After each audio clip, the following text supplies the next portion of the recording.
What's up, man? How you doing? Your tags for your car. They're in the... Probably at the house. Huh? They're probably at the house. Probably? Yeah. Is this your car? Yes, sir. Yeah? And you see your driver's license and the registration. My license is in my... I'm sorry? My license is in my bag. Okay. Can I grab it? Yeah.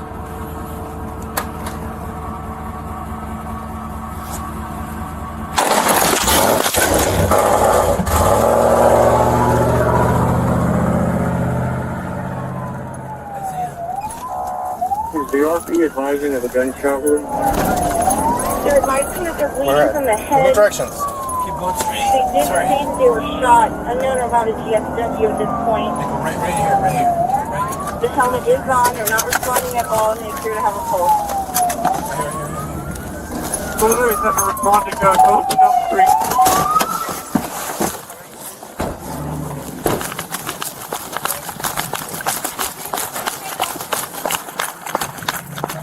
Isaiah!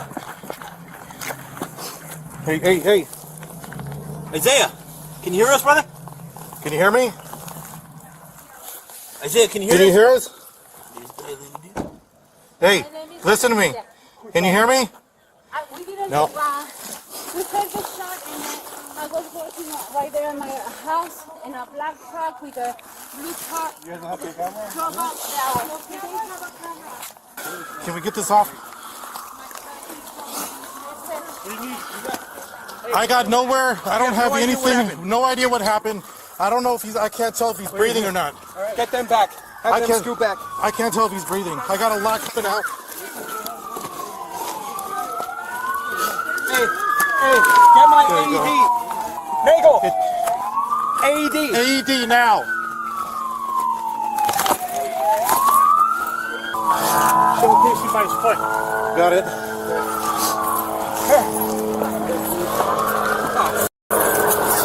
Give me somebody to hold his head. Yes, he looks to the face. Officers' body cams abruptly cut as 32-year-old Deputy Isaiah Cordero would later be pronounced dead, sparking a massive manhunt for his killer. Investigators cross-referenced Officer Cordero's body cam footage with flock cameras in the area and positively identified the murderer as 44-year-old William McKay, who had ties to an outlaw biker gang based out of Southern California, as well as a violent criminal history. Our CHP, he stabbed their dog about a year ago. Officers circulated a description of McKay and his vehicle, and less than 2 hours later, an off-duty officer spotted him traveling south on the 15. Now's the time. If we're gonna pit him, we gotta pit him. Chris, are the spikes coming from the shoulder or center divider? Shoulder, we can't get to the center. It's just the car pulling. I'm gonna move up and cut this Alright, dude off. please are approximately 55, still no traffic, number 1 and 2 lanes. All units be advised there is going to be heavy traffic approaching you. BearCat coming up behind you guys. Traffic approximately a half a mile, still eastbound, number 3 lanes, please are approximately 55. Keep an eye out for spikes. I don't see anybody. I don't see any. I think he said Golden West. We're up. That's past traffic. That's going to be approaching heavy traffic, Speeds are approximately 50, number 3 lane. Let that BearCat up front. Stop 6 at Golden Destination. Oh, there. Watch your right or left. Officers are deployed. You see sticks? I don't see him. I don't see him. Lane. There's a guy. He's coming up to him. What did he say? He's coming up to the spikes. Okay, the vehicle just went over the spikes. Spikes are clear, vehicle still. Number 1 lane, speeds are approximately 25. McGuire, get behind Shane. Guys behind us, make room for the BearCat. Okay, the vehicle has flat tires to the rear. The vehicle is approximately going 40 miles an hour, number 1 lane. McGuire, fall back to number 2. K9 44, the front 2 are deflated, successful spikes. Can you guys in the slow lane move left? BearCat's trying to get through. The whole 1 lane's going to have a lot of traffic. Okay, vehicle is number 1 lane approaching. Speeds are approximately 50 miles an hour. You guys, you are approaching heavy traffic to a stop. Do you see a BearCat? I do not see a BearCat. Oh, here he comes. I think he's going to come up on the right. So he's got a lane? Yeah, we got a lane. Yeah, he's got a lane. Is in the carpool lane. Approaching Shootout, coming up on heavy traffic, just merging number 2. He's coming up. Okay, on the right. You're right on the right. Vehicle just merged from the number 2, number 3. Looks like it's going to be getting off. At Riverdale. Possibly exiting at Riverdale. Hey, BearCat's trying to get in front of here. That's it. Shane, let that BearCat in front of you. McGuire, move.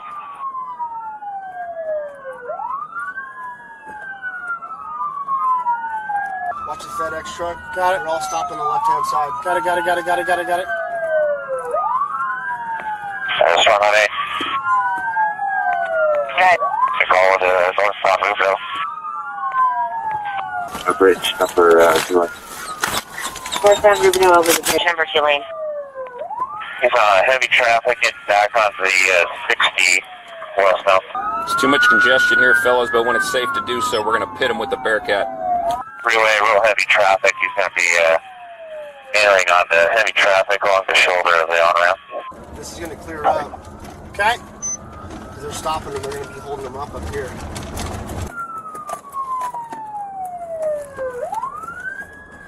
Okay, so along the shoulder, continuing 60, about 35 miles per hour, heavy traffic.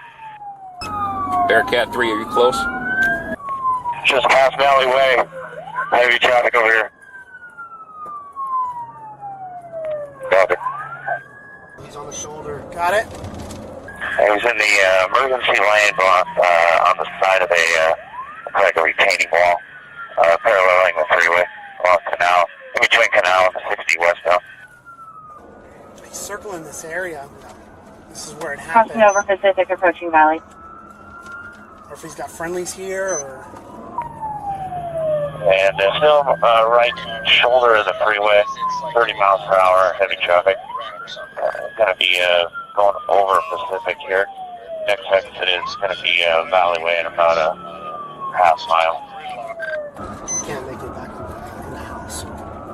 No, if he foot bails to a house, based on the totality of the circumstances, we gotta stop him from doing that.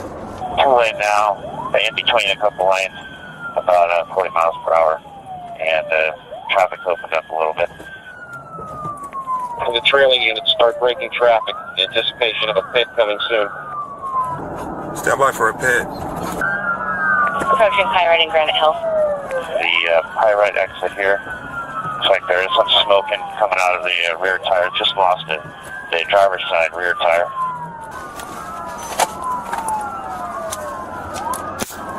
Make sure our speed's correct before we try that pit. We may be going too fast now. Here's my passenger front tire. Front tire, got it. Another tire. Okay, just smoke coming from that passenger front tire. He just lost that on the freeway. Passing the Pyrite exit, going towards Pedley exit.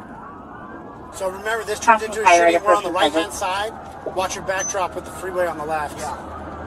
We've got this concrete barrier, so it's a good backdrop, but keep your shots low if needed. Over the bridge at Pyrite, number 1 lane, about 50 miles per hour, and light traffic.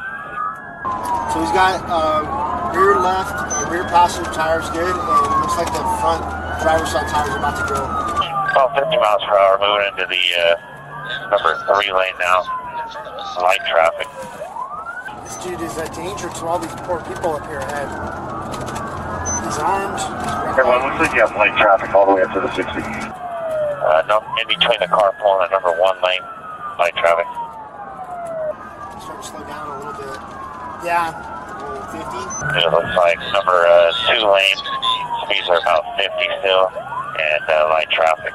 Romero and Ennis, you guys try to stay on the right side of the BearCat. Dave, myself, and Segura will stay on the left side. About 60 miles per hour, and very light traffic. And they got the other side of the freeway shut down traffic. Dude, how much longer can that truck go on? It's the tires. Just need one more tire. It's got the left side still. Our main pursuit effort consists of about 7 units plus canines at BearCat. A few cars that entered the freeway at this on-ramp, but other than that, no traffic be westbound, number 2 lane, about 50 miles per hour. If he falls into pit speed, we can pit him on this off-ramp if it's possible. It's like entering the 15 off-ramp. I'll advise north or south here in a second. He's going 15 south. All right. 15 south. It's So better he's than going to 15 take it north. south now. Gravity rig. Looks like his brake lights are on the off-ramp. He's on the bridge right now. Brake lights are on, slowing down. About 10 miles per hour right now. Hit him. Successful? No. He's still going. Entering onto the I-15 south here, about 35 miles per hour. Got a pit, 10 pit. Looks like he's all the way down to the carpool lane now, about 30 miles per hour. We're doing another pit. And he's going to spin over here, Brian, so heads Where's the up. drop? I got you. You can go right into us. I got you. You just watch it. Be careful bunching up, fellas. Careful bunching up, because if he TCs. We don't want a TC. Spin right into us. I got you. We're going to have a little warning. I got good Copy, brakes. passing under Cantu, approaching Lemonade. His rims are disintegrated. Should tell me pretty sure. Hey, Patrol Black and Whites, I need you guys to fall out. And if we could block those exits off of 6th, then Lime and I just, it is headed that way. If he's down the rim, so we can block all that traffic entering the freeway. Carpool lane about 40 miles per hour now. Wallace McFarlane, we got about 70 black and whites in this thing. I want 2 waves. I want a primary pursuit package backed up by the second wave of ES units. I've got about 7 or 8 with me, and that's plenty right now. And then you guys just support us by running interference behind us. Only ES units authorized into pursuit. Only ES units authorized into pursuit. You got Black it. and whites drop out. Black and whites drop out. We have a secondary ES pursuit package behind the initial. Also 10, all patrol units currently engaged in the pursuit, 1022. All patrol unit, black and whites, 1022. BearCat 3, are you close? Crossing under the bridge on 6, approaching 2nd.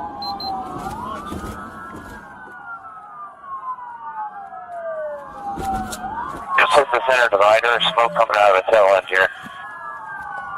Secondary pursuit package, get ready to bail over that wall if he runs.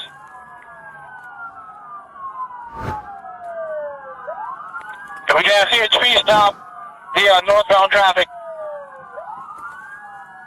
Where's he at? Where's he at? No, he's still moving. A lot of night. Just a pit maneuver. The truck is still going southbound very slow. Speeds through the center divider, moving all the way over to the right hand side.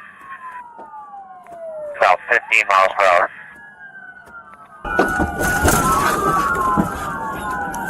Clear the air. He's brandishing a handgun. He's shooting.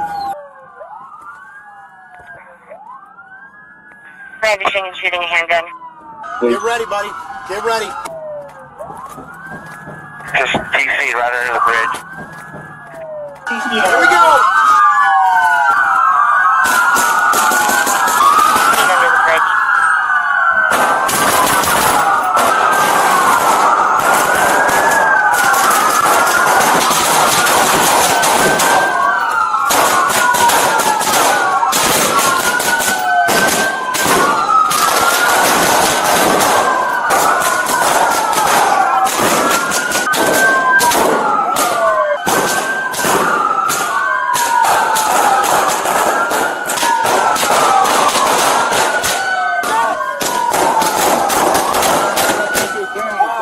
Suspect is down. Cease fire. Hey, hold your fire.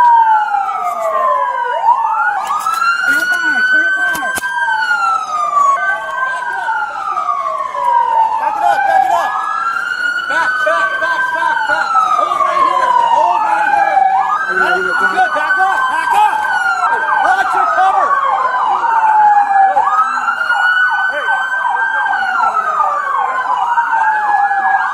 Kill your sirens. Check those deputies over there. Are any of our people hit? None of us got hit, right? Let's confirm that. And then I'm going to take an element to the back of that BearCat.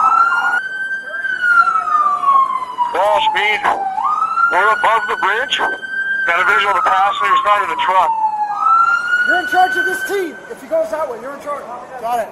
I need you with your dog. All the deputies on that side of you are code 4. Okay, I want to take a look from the BearCat in there so we can assess that.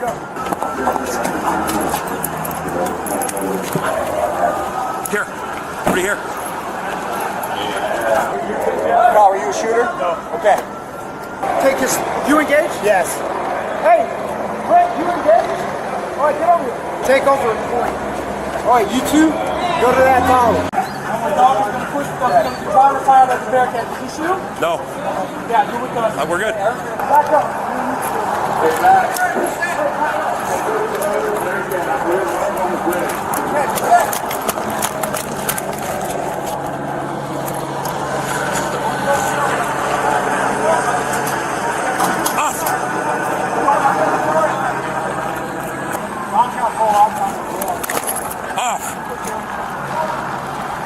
I've got good odds on him. Bad hazard. He is definitely injured. No movement.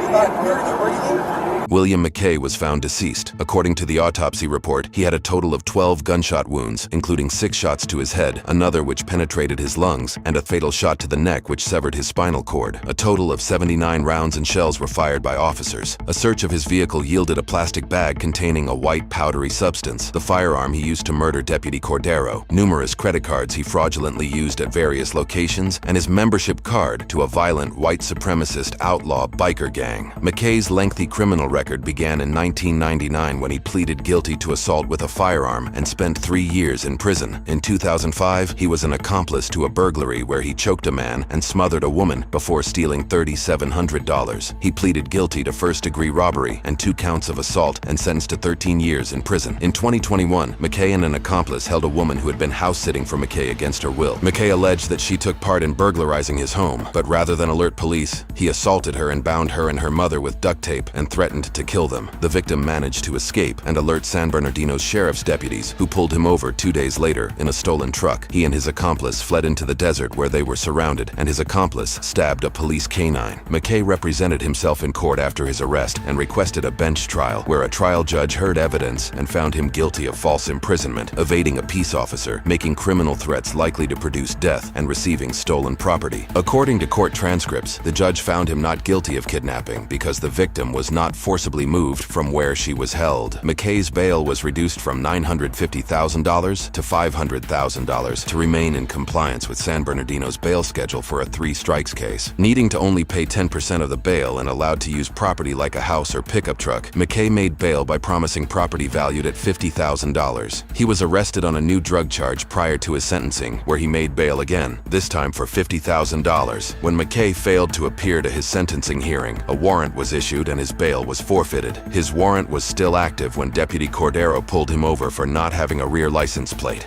Investigators interviewed an associate of McKay who told them that he did not want to go back to prison. 1 week after his murder, Deputy Cordero was laid to rest and a memorial service was conducted in his honor.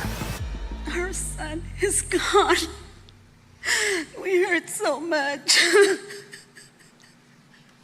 My dearest Isaiah, you were taken too soon. And we do not know how we are supposed to carry on without you.